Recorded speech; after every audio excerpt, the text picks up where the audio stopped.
I used to go grouse beating every summer, really, for the whole grouse beating season. To begin with, it was people from locale, often students or school children, but they would go back to school before I did in England, and so I'd stay on, and quite often they'd hire students from Aberdeen University to come out. So again, that was always a bit of a party, because after a hard day's walking over the hills, that's what you wanted to do, and let your hair down a bit.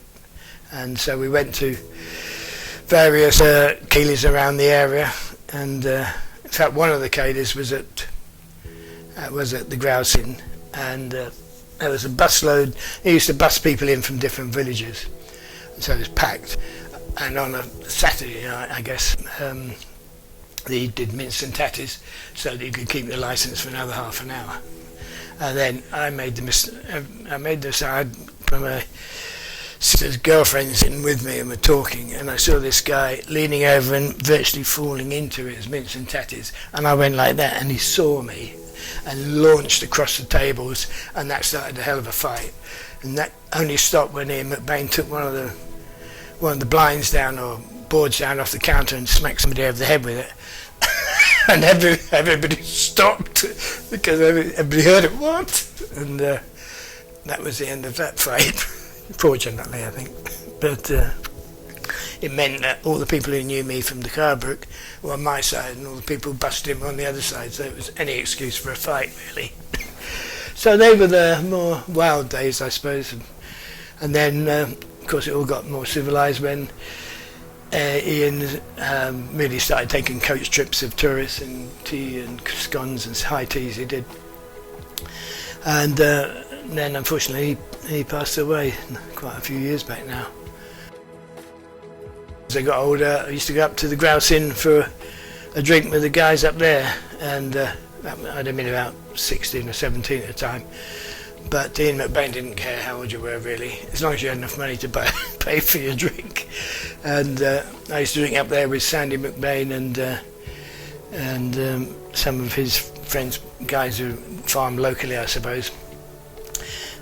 He was from Auchmere, and there was Jimmy Beatties from Pownede, and quite often he would be there as well.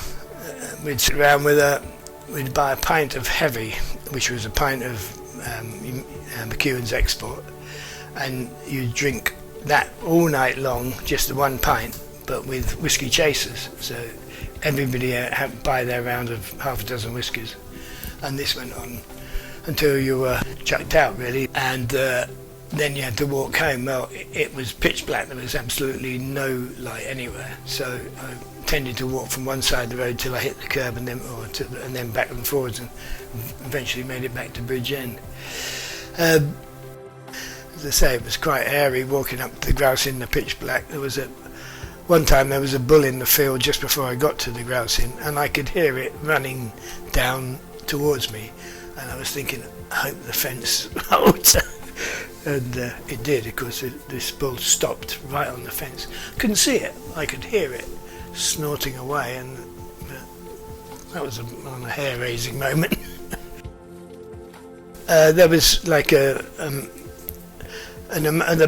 the bar was an amazing array of whiskies. He had probably the biggest collection anywhere around here, and then there was a long bar, and people would literally sit in a line on front of that, and then behind that there was sort of a U-shaped area with tables and chairs, only fairly small. I think there was another area to the right, and then to the left was a large sort of dining room for doing the cream teas and stuff, the high teas.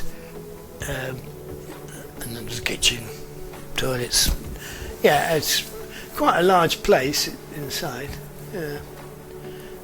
When I went up there in later life with girlfriends or just friends, Ian McBain used to lock us in. At 10 o'clock he would lock the door and turn the lights down as if nobody was there, and then tell everybody ghost stories, and especially the people from England thought it was captivating. He was a bit of a great orator, well, not a great orator, but he was a good storyteller, let's put it like that.